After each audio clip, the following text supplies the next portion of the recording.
चलें? जी। कहा वाक्यम रसात्मकम काव्यम। साहित्य दर्पण विश्वनाथ जी का कहना है कि काव्य किसे कहते, कहे वाक्यम रसात्मकम काव्य हैं। कहा कि रसात्मक वाक्य को काव्य कहते हैं, रसात्मक वाक्य को काव्य को।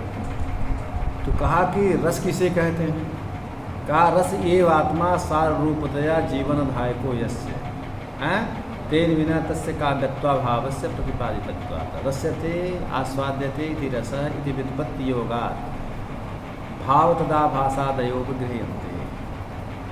कहा सारस्वरूप होने से रस ही जिसके जीवन का आधायक है, आधान करने वाला, ऐसे रसात्मक वाक्य को हम काव्य कहते हैं। ऐसे रसात्मक वाक्य को हम काव्य कहते हैं। कहा रस के बिना, तेन बिना माने रसेन बिना, रस के बिना काव्यत्वाभावस्य प्रतिपादितत्वात्, जिसके रस के बिना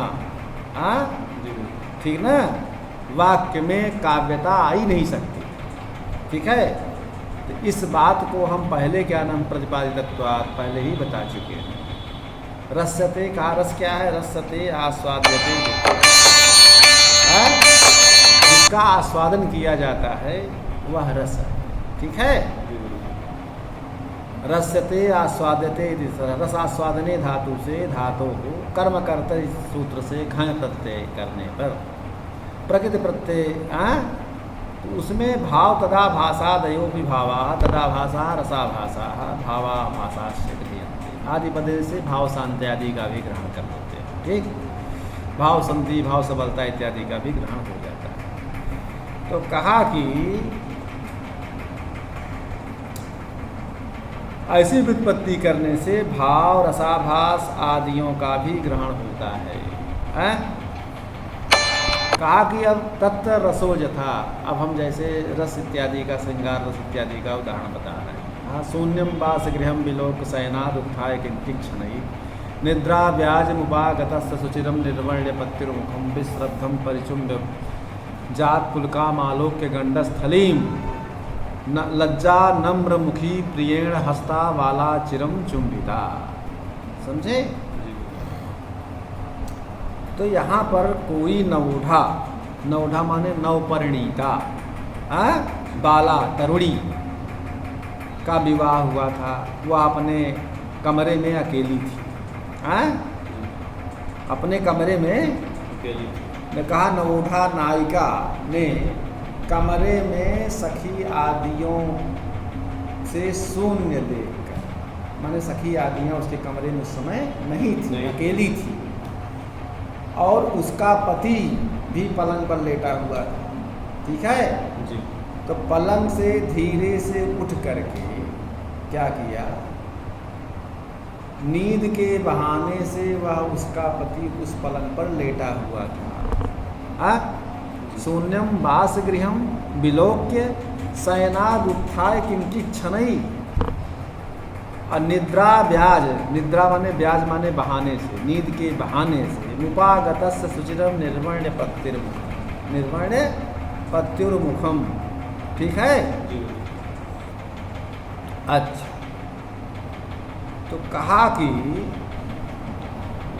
निर्वर्ण माने दृष्टवा, निर्वर्ण माने दृष्टवा, धीरे से उठ करके नींद के बहाने से लेटे हुए पति के मुख को बहुत सुचिरम माने बहुत देर समय तक देख करके विश्रब्धम विश्वासपूर्वक, विश्रब्ध माने विश्वासपूर्वक देख लिया कि अब सो रहे। तब किया परिचुंब जात पुलकाम आलोक्य गंडस्थलीम, तो उसने उनके मुख का चुंबन किया, पति के मुख का। लेकिन जब चुंबन किया तो जात पुलकाम आलोक्य गंडस्थलीम, तो लेकिन उसके कपोल पर जहाँ पर चुंबन किया वो रोमांचित हो गया।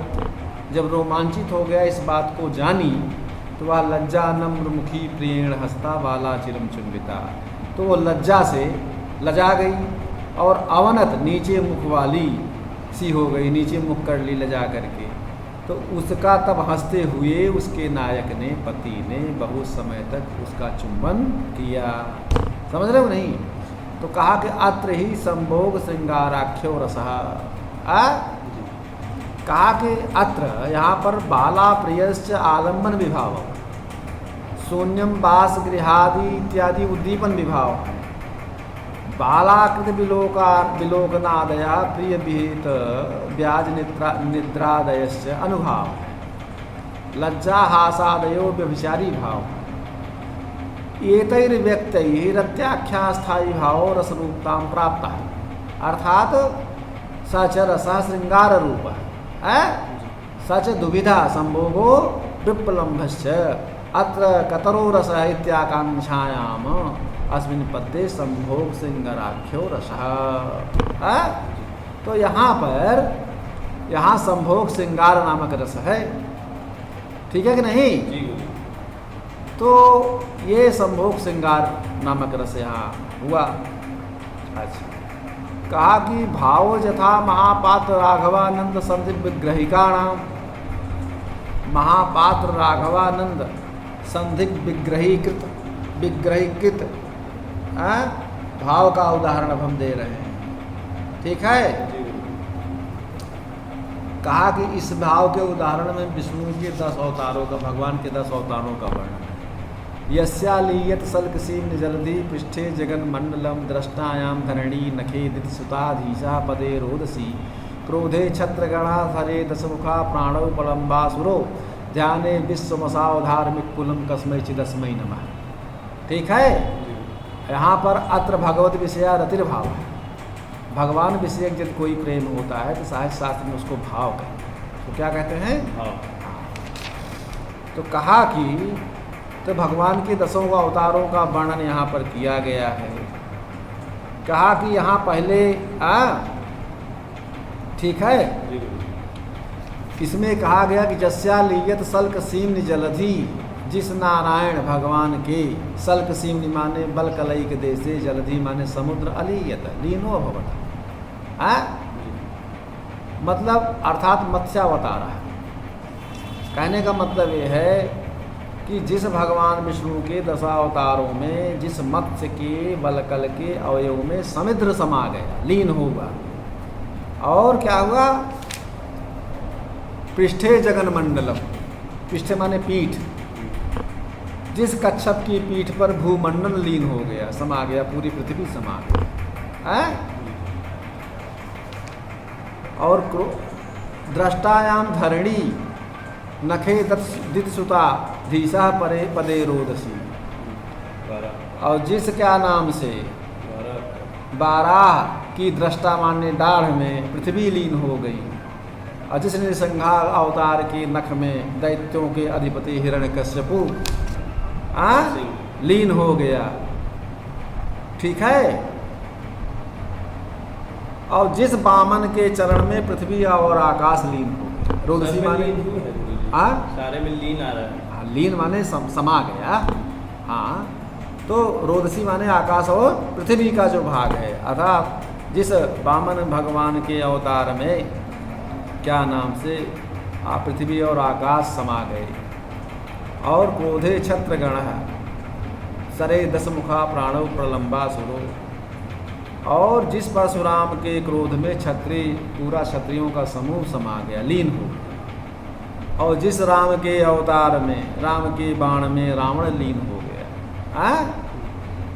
समझ रहे हो नहीं?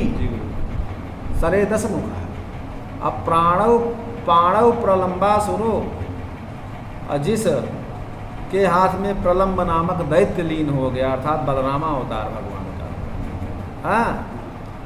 और ध्याने विश्व मसाव धार्मिक कुलम कस्मै चिदस्मै, और जिस भगवान बुद्ध के ध्यान में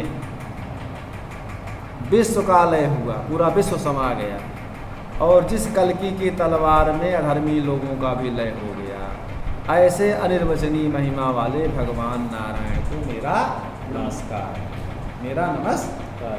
तो यहाँ जो है इसमें भगवत विषयक रति जो भक्त की है होने से ये भाव काव्य का यह उदाहरण है।